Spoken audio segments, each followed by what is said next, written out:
तो इस एपिसोड की स्टार्टिंग में हम देखते हैं कि अब यान केविन ने चारों बंदों को हरा दिया होता है और वो वहाँ पर देखता है कि वहाँ पर बहुत सारी एनर्जी एक जगह पर इकट्ठा होने लगती है। और फिर वहाँ पर एक बंदा आता है और वो कहने लगता है कि तुमने मेरे 4 बंदों को आसानी से हरा दिया है, तुम्हें अपने आप पर गर्व होना चाहिए, लेकिन अब मैं यहाँ पर आ गया हूँ तो तुम यहाँ से जिंदा नहीं जाने वाले हो। और फिर ये देखकर यान केविन को पहले कुछ नहीं होता है और फिर वो उस पर हमला करने के लिए आगे बढ़ता है। और फिर ये देखकर यान केविन उससे डरने लगता है और उससे दूर जाकर उस पर हमला करने लगता है। और फिर ये देखकर वो बंदा यान केविन के और भी पास आने लगता है और उसके पास आकर अपनी चाओटिक शैडो फिंगर से हमला करता है। और फिर ये देखकर यान केविन अपने आगे स्वॉर्ड लगा लेता है, लेकिन दोनों का हमला इतना ताकतवर होता है कि दोनों पीछे ही हट जाते हैं। और वहाँ पर खड़ा एक बंदा उस बंदे की टेक्निक को देखकर हैरान होने लगता है और डरते हुए कहने लगता है कि ये तो किसी को मारने के लिए यूज होती है, इसका नाम चाओटिक शैडो फिंगर है, ये तो शैडो किलिंग बिल्डिंग के फर्स्ट फ्लोर की टेक्निक है। और फिर ये देखकर सब हैरान होने लगते हैं और वहाँ पर हम देखते हैं कि और वापस से हम फाइट में आते हैं और वहाँ पर वो बंदा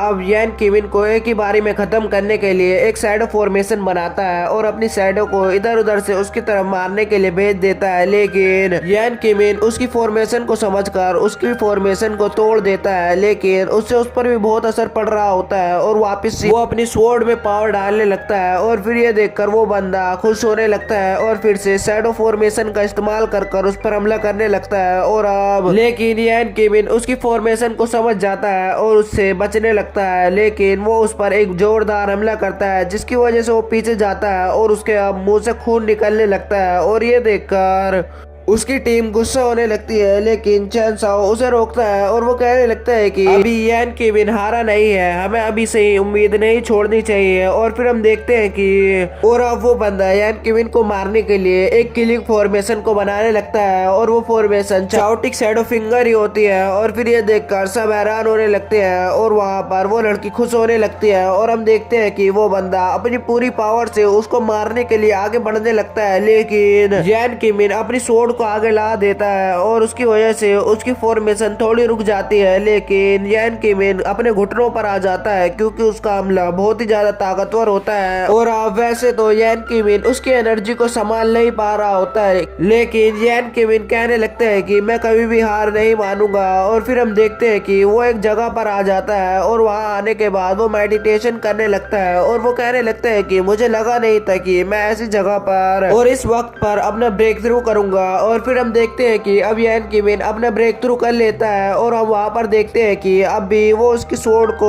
पकड़कर उसके अटैक को रोक ही रहा होता है और अब उसमें पावर आ जाती है तो वो उस पर अपनी स्वॉर्ड से हमला करता है जिसकी वजह से वो दूर जाकर गिरता है। और अब यान केविन अपनी स्वॉर्ड से बहुत ही तेजी से उस पर इधर उधर से हमला करने लगता है और उसे देखकर वो बंदा अब डरने लगता है। और अब यान केविन उसे एक तरफ को पकड़कर और अब यान केविन अपनी स्वॉर्ड की मदद से उस पर एक ही हमले से उसे मार देता है। और फिर ये देखकर वहाँ पर सारे बंदे हैरान होने लगते हैं और उसकी टीम खुश होने लगती है और वहाँ पर वो सब हैरान होते हुए कहने लगते हैं कि आखिरकार यान केविन ने कैसे कर दिखाया है। और फिर वो उसके लिए बहुत ही ज्यादा हैरान होने लगते हैं, लेकिन अब उनकी एकेडमी हार जाती है तो वो वहाँ से चले जाते हैं। और अब वहाँ पर जज कहने लगते हैं कि अब वो तो एकेडमी हार गई है, अब कोई और सी एकेडमी आना चाहती है तो वो इससे लड़ सकती है। और फिर हम देखते हैं कि अब यान केविन की पावर को देखकर सब उससे डरने लगते हैं, लेकिन वहाँ पर एक आदमी होता है जो कि उन्हें देखकर गुस्सा होने लगता है और वो कहने लगता है कि यहाँ पर सब सारे डरपोक ही है क्या। और फिर ये कहकर और फिर वो बंदा अपने दूसरे दोस्तों को इशारा कर वहाँ से जाने की अनुमति मांगता है और फिर उसका दोस्त उसे इशारा कर देता है। और फिर ये देखकर वो मैच रिंग में उतर जाता है और उसे देखकर वो लड़की खुश होने लगती है और वहाँ पर वो लड़का कहने लगता है कि इससे लड़ने के बजाय यान केविन को हार ही मान लेनी चाहिए वरना ये मारा जा सकता है। और अब वो बंदा यान केविन से कहने लगता है कि तुम मरने के लिए तैयार हो ना बच्चे। और फिर यहीं पर यह एपिसोड खत्म हो जाता है।